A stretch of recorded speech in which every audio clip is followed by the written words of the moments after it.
Hello guys, right now we are going for GADE at Cudnem. GADE at Cudnem in Bicholim is an experience not to be missed. We travelled to Cudnem on the night of 24th March 2024, the night before Holi Ranga Panchami.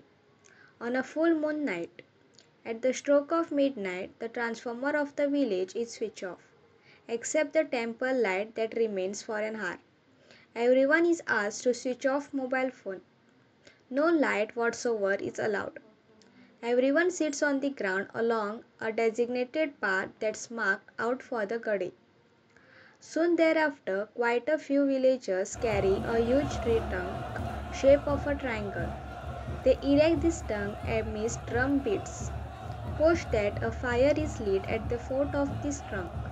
It's not easy to erect this trunk, and you can see the hardship and the technique that they use. After a few minutes, the temple lights are switched off. The only source of light is the full moon. The drums begin beating.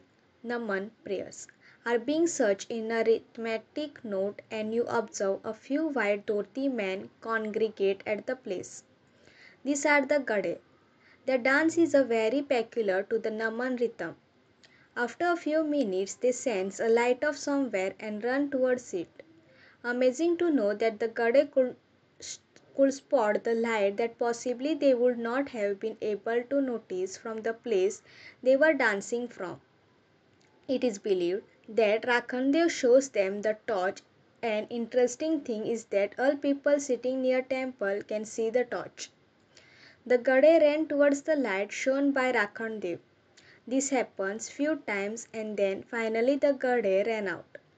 They run towards a crematorium where they hunt for body parts of humans buried under the ground. It is believed that they want to release the captive souls and cleanse the village of bad spirits. After an hour or so, the gade return back, this time with body parts removed from the crematorium grounds. While some carry skulls, others carry bones and hair and anything that they have managed to pick up. While they came back to the temple precinct, you can see that there is a force that pulls back the gade from getting to the temple place.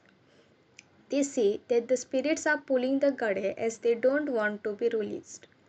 The gade eventually manage to reach back against the evil force, and then they eventually go back and return these body parts to a well or some place and return back. The gade who are possessed all this while suddenly fall to the ground almost same time, and they then get up and walk like normal. This is actually the third night for the festival. For the 3 nights the gade assemble and hunt for various other things, but the third night is really the best of the three. Rakhandev also hides one gade and gives him back whole showing the torch.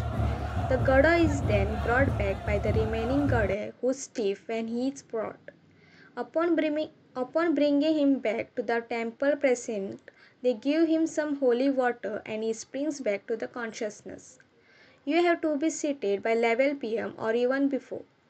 Villagers and visitors from all corners of Goa congregate here for the festival, and it's difficult to get a place to sit.